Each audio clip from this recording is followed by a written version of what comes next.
All right, like started.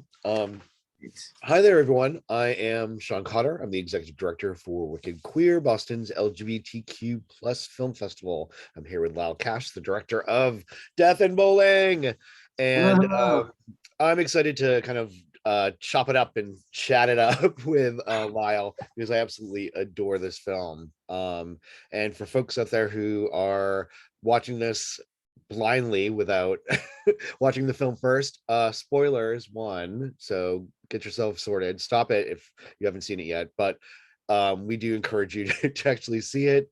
It's streaming for 2 weeks on Zerb, so enjoy it.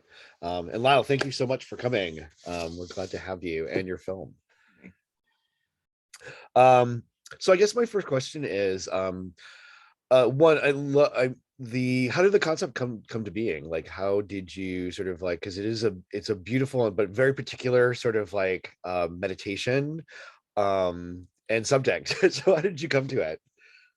well, I definitely wanted to make a film about grief. That's my creative leanings at the time were sending me in that direction. So no matter like whether I was looking at bowling or something autobiographical or yada yada, and I knew that I didn't want to make a fiction film that was really strictly based in reality. I wanted to make something that was completely outside of it, and so yeah, like thematically, things like bowling have literally nothing to do with my life, but sort of formally came about through the fact that a bowling ball has 3 holes, and the fact that I think when everybody orients themselves in a bowling alley in one direction, it's not unlike the way people stand at the beach when they're looking at the ocean. And these things sort of grab at pieces of grief and desire, which were sort of the textures of the film. So it came together like as I needed to reach and grab at things that were either visual or thematic or that touched me as I was, building out the world. I mean, I love that you actually brought up the sort of metaphor of the beach too, because I was thinking about that too with the bowling alley sort of scenes as well. And again, the 3 hole sort of metaphor, that was like it's so profound. Your film is filled with sort of corporal like sort of ruminations and sort of meditations too. So the one line that really kind of like stuck with me when watching the film, I think that, like, I watched it the other day just to sort of like refresh my memory for our chat, but the family is the family's oh my god, I wrote it down and I can't even read. Like, a family is a body within itself was sort of the theme. I'm really kind of butchering the actual quote, but Yeah. I sort of love that sort of concept. And tell me a little bit more about like how you sort of came to sort of that realization about bodies and families and that sort of connection. Who knows how I came to, I mean, like being trans, being in queer community, feeling, that we don't exist outside of one another. And I think grief in particular is something that can make a community feel like a body. I mean, that line is coming from this writer she runs a gym and her name is Joyce, and she's thinking through, okay, like if one part of the body is sick or grieving, like what happens to the liver if the heart is ill, or she's exploring this idea. And I think it was really important to me, or maybe just a struggle to have both like a clear protagonist, X, who's at the center of the story, but also to understand that the film is essentially a portrait of a community in grief. And so, like, how do we extend these themes of the body to the community level and not have such a like a hero's journey for my central character, but one that can extend? And There is sort of like a slight hero's journey there with X, to sort of navigating the where they fit in, and also this sort of profound death. I carry a lot of grief in my life as well. I'm a very like a sad boy special over here. But which is also sort of what ruminated, like, kind of like made the film feel very universal to me as well, because I did definitely related a lot to that, that the sort of the themes of grief, but also the sort of ownership that that you when the suicide sort of happened, it really kind of, I don't know, the it changed everything, but it also was this sort of like ultimate ownership of your own body too. Is the deciding that I'm done, and I'm done with this, and I know that it's going to affect a lot of people around me, but um, it is my time. And how did that sort of like the theme of sort of like her sort of taking her own life, sort of as the sort of like um almost like the grease that makes the wheels turn of this film, how did that sort of idea kind of come about? Well, I think a lot of the ideas in this film came about in response to what I see or don't see in trans cinema. And as we probably all know, suicide is like, it's topical for relevant reasons in our community, but I think cinematically it's overemphasized, or like trans death is almost like a fetish on screen. And, I'm making a film about grief and loss. I wanted to address suicide in a way that wasn't sensationalized, and also that offered the possibility that it was an act of self-determination. Like, how can we have a trans politic that says, my body is mine and I can do what I want with it, and only look at suicide as something that's Like tragic about everybody else. yeah. And so part of X's incapacity, his inability to intervene on his close friend, or however you see Susan and his relationship, it's partly he sees himself as someone who's given himself the opportunity to own his own body and to act in ways that are self-determined. And so he feels like, it's your body, I can't tell you not to leave. So of course it's sad when Susan dies, but I didn't want it to be a story point that was like, flat, or a reproduction of how we deal with trans suicide in other pieces that have already dealt with it in that way. Yeah, I mean, because again, the film feels very fresh, which is the one thing that I really appreciated. I'm always excited to see, because we do as a film programmer, and as someone who's been doing this for a lot of years, it's like we see the same stories and the same, it's like trauma porn over and over and over again. And I particularly am reject it. I'm like, I know it's there, and I know that these are real situations, but I don't want to watch it, and I don't think the audience Well, of wants course not, because queer people who experience trauma and grief, there's nothing entertaining about that. Like, we know to. for sure that that type of programming is for audiences who want to look at that because it's not their experience, I think. Yeah, I mean, but look at it. I don't even think that that we should like even be promoting that, even for audiences that aren't experienced. And I think the thing that I kind of took to me today. So this is our first sort of in-person screening in a long time. So I mean, we've all had this sort of sheltering as a world, as the global sort of thing, a sheltering, and everyone's been doing it in a different way. But I have been trying to encourage people, especially through the programming, look outside their own box, look outside their own bubble. I mean, we've all been looking in for such a long time for the last couple of years. It's time to look out, and also look out at a aspect of the community, or the aspect of the world around you that isn't necessarily familiar or comfortable, because that's the only way we're going to grow. I feel like with a lot of the sort of things that are going on right now with the trans exclusionary bills in the South, and the Don't Say Gay in Florida. There's also an anti-trans initiative in Rhode Island, which is in our freaking back door. It I have to say, yes, it is the people that we've traditionally hated that are doing this, but I also think that it's our own infighting within the community, and our own intolerance of each other, and all those sort of like gray areas that we all sort of look at and point fingers at, and that uncomfortableness to have a dialogue within each other's within the community, to sort of unpack those and talk about it. Things like kink shaming, things like, if it's not your cup of tea, it doesn't have to be, but it's like the personal responsibilities to sort of take care of yourself, but also take care, a call to action to take care of others, I think is something that needs to sort of get promoted a lot more. And to kind of bring it back to Death and Bowling, I feel like there's a lot of care that is demonstrated in the film within the bowling team and the community and stuff like that.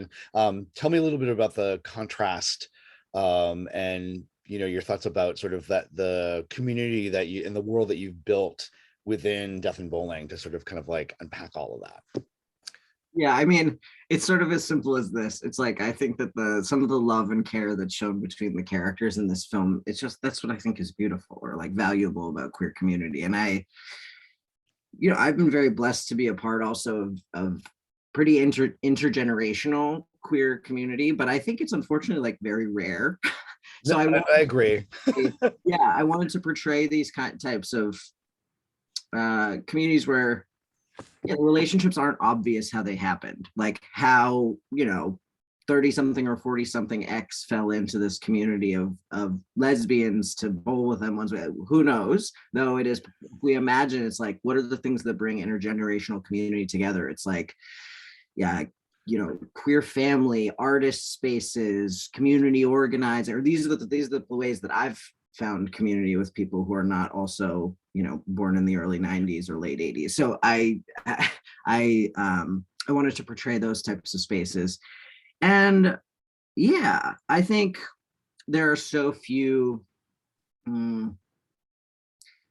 community spaces that exist in any way for queer people to sort of like cross-pollinate or care for each other. We don't have very strong neighborhoods. We don't have, gay bars even are closing or have become so expensive, or it's more about like doing drugs and going out with your friends than it is about like finding community. We know that deck bars across the country have been closing for the last decade plus.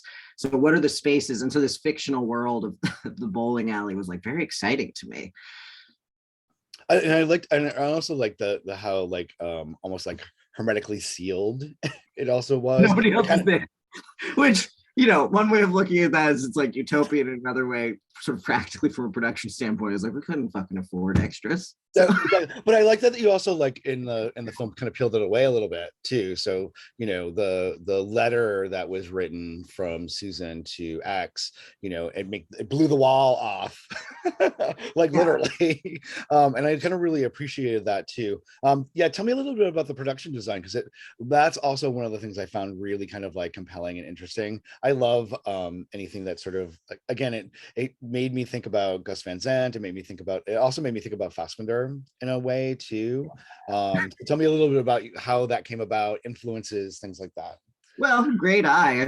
I had like an incredible production design team of close friends and collaborators and a couple people I'd never met before. But what I did to direct from an early phase was I printed out a bunch of stills from Fassbinder, Greg Araki. We definitely talked about Gus Van Sant, although I don't know that we had images in front of us. But I care a lot about mise-en-scène, and to me, I wanted to be able to be telling a story on a poetic and visual level that spoke thematically.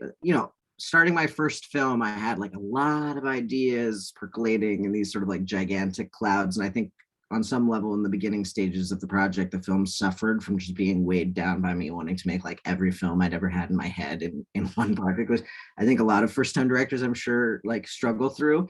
But a way to solve that and not have it like completely weigh down the story or overcomplicate things is like put it in the visuals, put these like sort of like theoretical ideas or poetic ideas in the background, and for astute viewers, they're going to get the like, here's what I'm referencing, or here's an homage to Fassbinder, or what were the ideas that these guys were dealing with, and why are they in the film, and what are the sort of like meta layers of conversation you can have with an audience who wants to go there, and then also have a film that's like a family story about loss. Yeah, I mean, because you definitely can take it on the real surface level, but I mean, there you did kind of like pack it deep. with the production design and the mise en scène, which I really appreciate, and I think that is sometimes lost in American cinema. But I think that like I'm excited that you are sort of like your impetus is there to kind of put that in, because that's always a treat for someone who watches a lot of films like myself, who I mean, I can take things on surface, but that's great, but I want to think. Like, I want cinema that makes me think, and I think it's amazing too, in the sort of world of trans cinema and queer cinema in general, that a lot of times it is focused on transition or journey or surgery or something like that, but you created a sort of like just a narrative, and I think that's sort of really refreshing and needed as well, because again, like, I feel like the only way I mean, I'm an anti-assimilationist at heart. But at the same time, I know the need for normalization of, and a universe, and making something those universal themes sort of come to the surface really well is also very, very, very needed. I mean, you can be an angry punk all all your life, but does it really change the narrative? And I think Yeah. that sort of like presenting something in a way that's super accessible to people, I think is also a way.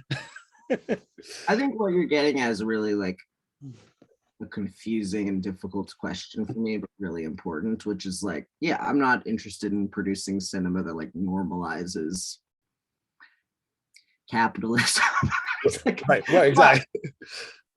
there has to be a difference between normalizing something and allowing subcultures to participate in human stories. Like, yeah, angry punks also experience loss and grief, and grandmas die, and your dog dies, and everybody needs to eat and take a shit. I mean, like, they're just things that like everybody does, and Right. portraying things that everybody does is a different process than like normalization or assimilation. But I think that they can look very similar if you present them in an accessible way. So I think like one of the biggest questions for me as a creative person is like how to walk that line. And I would love to be having those types of conversations with more narrative filmmakers. Yeah, I mean, I totally agree. I think that, like, I would love I one of the things I love about sort of like putting on a film festival is the sort of when filmmakers come together and kind of can network and sort of like have that kind of conversation about like their projects and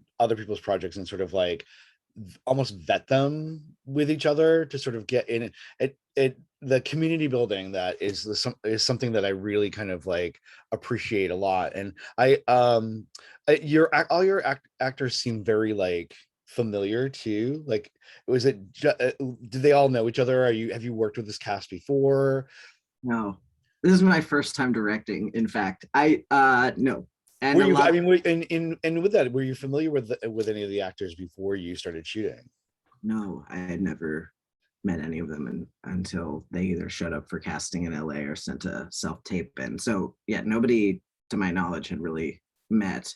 Um, and many of the actors are like so-called non-professional actors, and um, yeah, there's sort of a hodgepodge of people that now I would say like years later, there's a really actually I'm like very one of the things I'm most proud of with this film is that people have like very deep relationships following the film.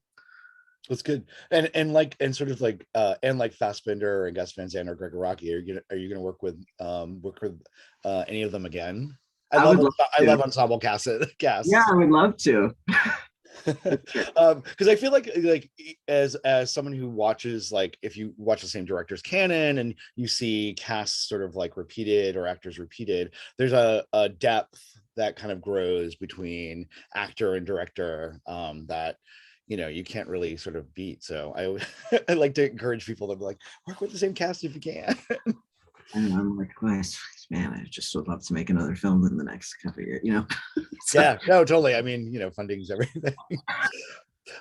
So this is you've shown this film in several festivals. What was the reception for it? I think really positive and sort of um, ranged. I mean, we were just talking about, I think this film hits on sort of a number of levels, but it's been very, very special for me as a director to like, especially encounter young people at festivals who are like well, on the one hand, this film for me was never about sort of providing like positive representation, though it's really beautiful when like some trans kid comes up and is like, I related so much to X. It's like, oh man, buddy, he's like a little bit of a dissociative character, so I keep my fingers crossed for you. But also, Right, exactly. but, but also, it's really cool connecting with like young filmmakers or aspiring filmmakers, because it was 5 seconds ago that I was watching films being like, I just wish I could get behind a camera, or that, you know, I think one of the highest praise for a director is like when another filmmaker gets ideas from your film and wants to express that they feel excited about making something. So I think hopefully, yeah, that's been the most exciting piece of the reception, is I hope that there's like some sort of hidden background thing that's happening and all these ideas are percolating, and in 5 years as a programmer, you're gonna get like 50 million incredible trans films. I would love some trans narratives that were completely influenced by Death and Bowling. To be honest, Yeah, it'd be like a whole like trans new wave sort of like movement, and I want more people to tell their stories, and I mean that's really what we're here for, is to promote storytelling and promote identities. And it is really kind of funny how representation has become a very like a politic with how we're looking at things. And I mean, as it should be, it always really should have been. I know myself, growing up in the 70s and 80s, like looking for any kind of queer person at all and never finding them. I mean, you know, there was Paul Lynde, there was Charles Nelson Riley, there was, you know, there was a few people. There were no lesbians at all. There were definitely no trans people. I mean, except for Christine Jorgensen, but it was always in a talk show kind of thing, and it was like this sort of sensationalist sort of commentary. But like I know the need for representation, and I know it's sort of like a not something you plan on. But I definitely think that you made something that is something really relatable too. I kind of also wanted to circle into the budding romance between your your two characters, X and Alex. Just like I thought it was really like sweet, their sort of courtship, I guess. You know, out of grief comes a lot of things. So tell me about a little bit about, was this sort of like in like an initial idea as you were sort of like writing it, or did you see chemistry between the actors and sort of like decided to go on that? Because there is a really nice chemistry between the two actors as well. Yeah, well, off screen, Will and Tracy developed like a pretty beautiful friendship, and definitely had, yeah, some kind of on-screen chemistry for sure. Yeah, it's not a straightforward romance. I mean, you said it yourself, like many things come out of grief. But I also think like, yeah, there's like elements to a horror film for me as a viewer. I guess I'm never really totally going to be a viewer, but the pieces of romance between them are tenuous and a little bit uncomfortable, and maybe that's like the part of the film that feels like most from this world to me, like, and also deeply like, not the uncomfortableness per se, but there's something to me that's like really, if there's a piece of like my trans experience that I was like pulling something back on, it's like the people I've had relationships with in my like T for T la la la's. It's like there's some layer of like, are you my brother? Do I want to fuck you or be you? Right. We're in queer family together. What does it mean to have so many overlapping relationships? What does it mean to like come together out of a shared sense of grief? And what are the sort of like, yeah, what's the like affective experience of something that's not just like roses? It's like dark a little bit, and to me, like if there was like an image to sum up their relationship, it's like when Alex falls asleep and covers X's mouth and he's got his eyes out. Like there's something like a little bit smothering about it, and also beautiful. Like, yeah, I love their tender, caring, spacious even at times. So that in some ways was a portrait of types of intimacies I had experienced that I've never seen on screen before. So And I think that, like, I mean, you hit something on the head, really universal, because I mean, I'm not trans at all, but I felt the sort of that confusion about where you stand, like, because again, when you meet men, other men, and you want a relationship, it is confusing. Do I want to fuck you? Do I want to be you? Do I want to just hold you? You know, that's it's whole, fuck, kill or marry, I don't know. For sure. Yeah. Yeah, it's and I thought that just the romances, again, I love tenderness between men, and I just think that that is something, one, you know, because again, masculinity is sort of promoted so much as this sort of like toxic thing, and the relationship necessarily isn't perfect, but I just think that it had a sort of really nice, there was a beauty to it, that we don't often see, which I really appreciated. So I want to commend you for sort of like giving a little sad roses for romance. Thank you for seeing that. Yeah. um so you've been working, how long did this film take to make? Oh Jesus. I mean, 4 years all told, and some of that was like COVID. Yeah. So um yeah, but in some ways I say, oh my God, we have 4 years. And also for the scale of the project, I think we actually moved like exceptionally quickly.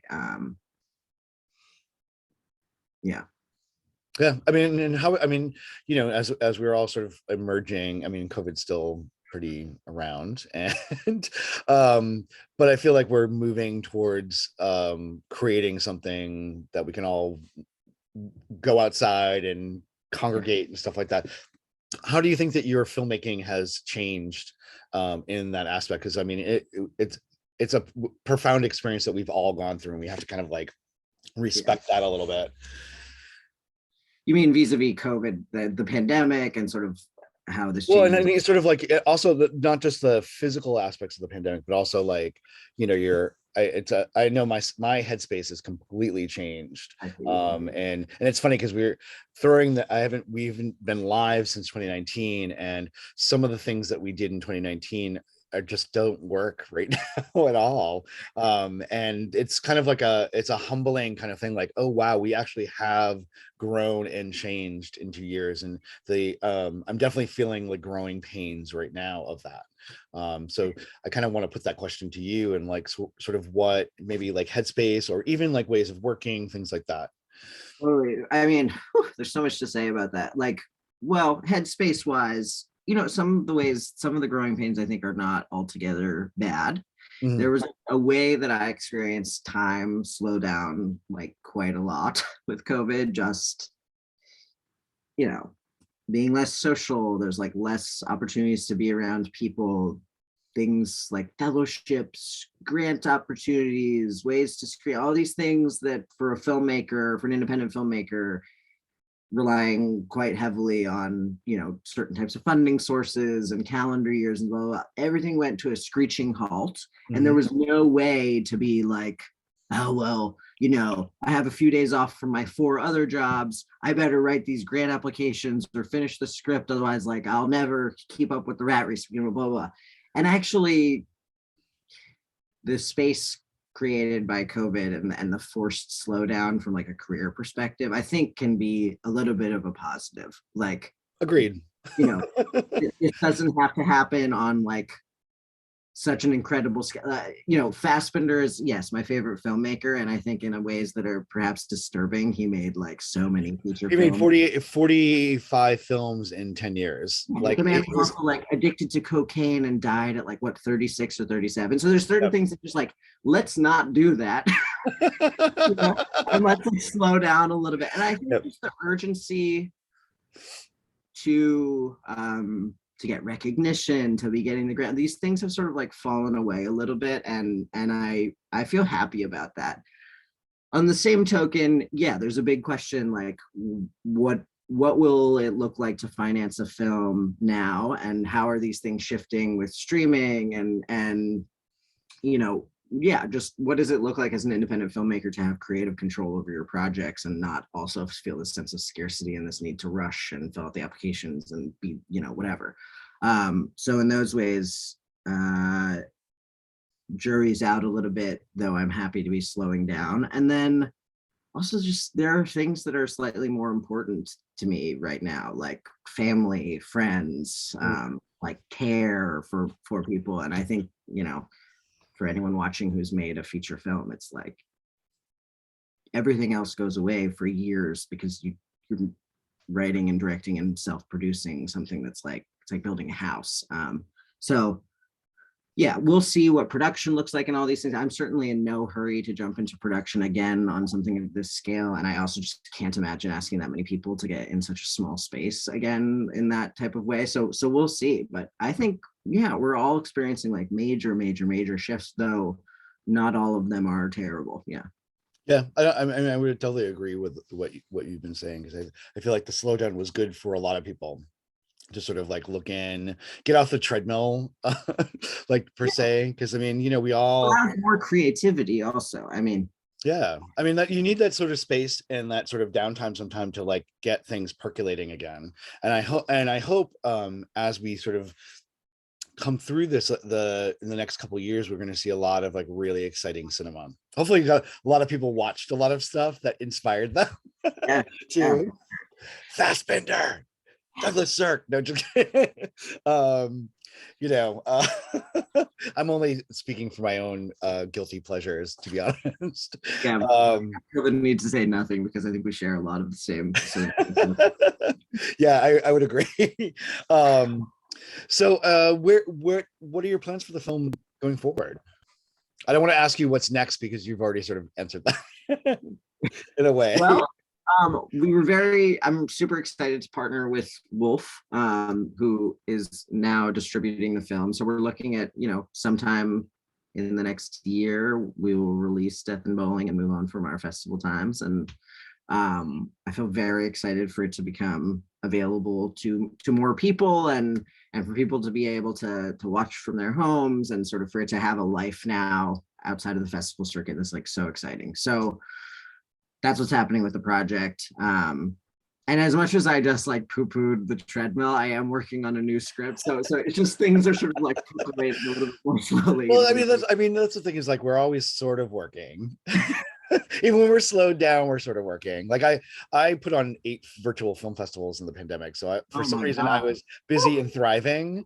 But I also, because I had the time away from my paying, like a paid gig, because I'm we're all volunteers, so it gave me the space to sort of like create and sort of like reimagine myself, which was kind of really nice. And I'm hoping that a lot of people sort of, as hard as it was, and it was hard, parts of it were very hard. I lost a lot of good friends in the last couple of years, but and as we did as a society, I mean, there 1 million people died in the US alone of COVID, and that's a good chunk of population. But I hope that we have, the 20s are roaring as they were back 100 years ago. I don't know. I'm in New York and everything closes at 10. and same in Boston. So I mean, roaring is like maybe, yeah. Well, we're only a little bit into it. I mean, it really needs to get the mid like 2025. I'm looking forward to the roar. Great, I can't wait. So yeah, I want to wish you a lot of success in this for the rest of your festival run. Do you know where you're playing next, just in case people want to follow and go and see it? I wish I could share that. Okay. We'll keep it a secret and put it away for later. But yes, so people are there watching, please watch Death and Bowling. It is screening virtually for 2 weeks after its in-person screening on Saturday. And yeah, actually it's the 15th it's playing. I just my calendar, too many films. And if you want more information, go to wickedqueer.org for more information. Lyle, it it's great sitting down with you. I love our chat, and thank you for making such a wonderful film filled with unintentional representation, sad boy romance, and a little way to navigate grief in a kind of a really positive way too. That's the other thing that I kind of took of it, is the sort of the journey through grief sort of really kind of coming out in the end and making something really beautiful out of all that sadness. So thank you for that. This film is very beautiful, and thank you for programming Death and Bowling, and also for this conversation. I appreciate it. Yeah. And thanks everyone.